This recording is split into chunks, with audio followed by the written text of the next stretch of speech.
Also happen to have been the chairman of the steering committee, to come and give us a status on action points for the 2023 devolution conference and introduce the steering committee. Karibu sana Bwana Kahiga. Daktari Kahiga, Governor Nyeri. Thank you very much, our whip, Governor Sang. Your Excellency, Honorable Dr. William Ruto, the President of the Republic of Kenya, the Honorable Amason Kingi, Speaker of the Senate, Excellency Governors and Deputy Governors, Cabinet Secretaries, Honorable Members of the Senate and National Assembly, representatives of constitutional commissions and independent offices, leaders of Homa Bay County and the Greater Nyanza region, ambassadors and high commissioners, principal secretaries, members of the county assemblies, all national government and county government representatives, private sector and civil society representatives and development partners, international delegates, distinguished ladies and gentlemen, good afternoon. On behalf of the entire 2025 Devolution Conference Steering Committee, I take this opportunity to welcome you, Your Excellency, President William Ruto, to the 9th Devolution Conference and the 2nd Biannual Devolution Conference. I also take this opportunity to extend a warm welcome to my fellow governors who are present with their deputies and respective county leaders. Your immense support to make Devolution Conference 2025 a reality is appreciated. To all the national executive representatives attending this conference, your presence in Homa Bay County is proof that Kenya's devolved system of governance is rooted in consultation, cooperation, collaboration, and coordination. I know that the legislature at both levels of government is represented here too. Your voices in the anticipated discussions will be crucial, since for us to entrench equity, inclusion, and social justice, the public purse must be distributed to the lowest levels and reach the most vulnerable of populations. Your Excellency, this year, the participation of the civil society organizations has been much more than previous conferences. This was deliberate so that this event can begin to be more inclusive. I am confident that this year many diverse voices will be heard and that our communique will capture varied resolutions and bring more institutions at the implementation table. At this time, allow me, Your Excellency, to recognize the team that led the preparations of this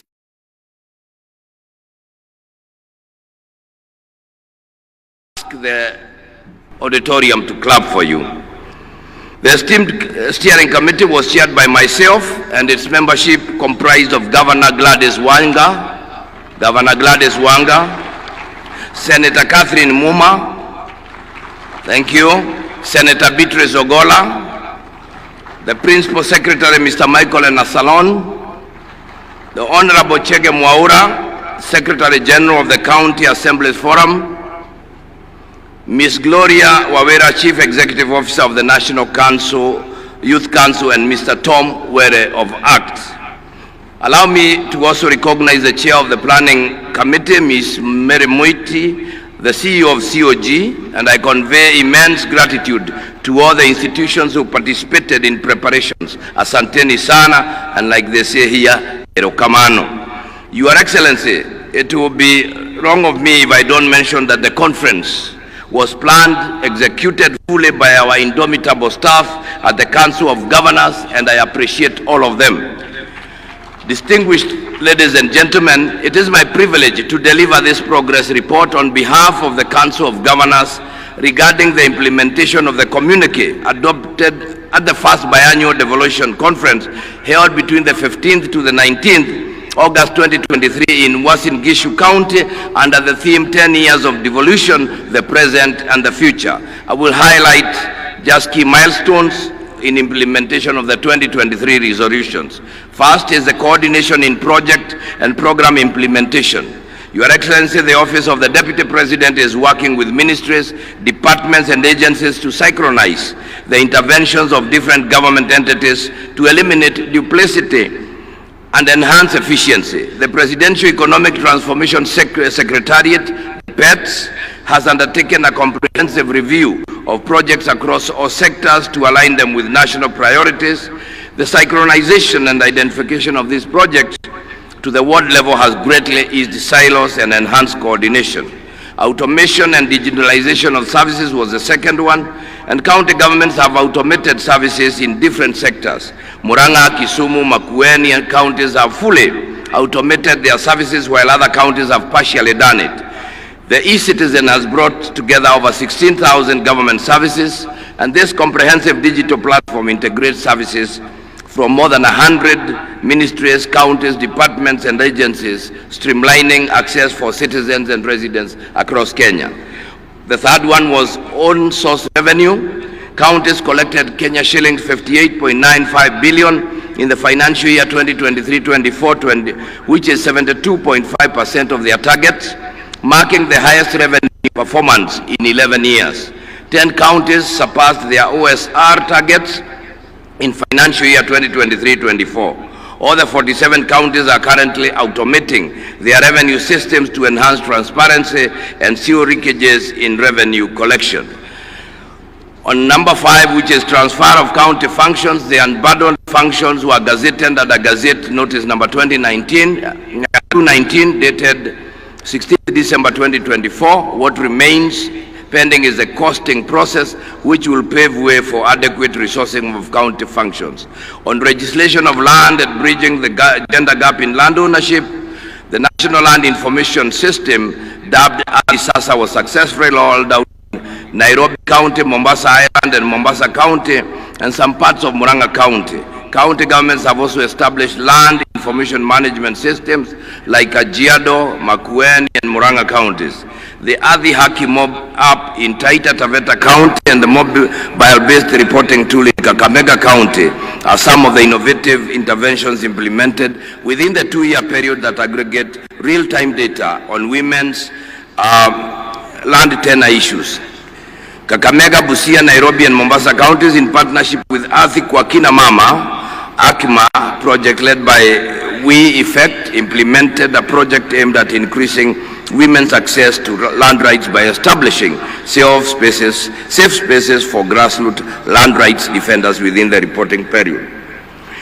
And the other one is strengthening primary health care and community health services. 227 primary care networks are operational, and the National Treasury has included the community health promoter stipends in the additional allocations to county governments from national government's share of revenue in the financial year 2024-25. The Cabinet Directive of 21st January directed mergers of health programs to avoid duplication, and we thank you, Your Excellency.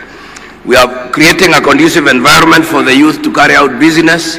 The government has developed the Creative Economic Support Bill 2024 and is currently at the public participation stage. Further, to boost local talent and earning, Nairobi County has initiated programs to support artists and content creators by providing affordable access to public spaces for performance and exhibitions. This includes subsidized fees and streamlined permit processes. Street photography and street dancing are now permitted.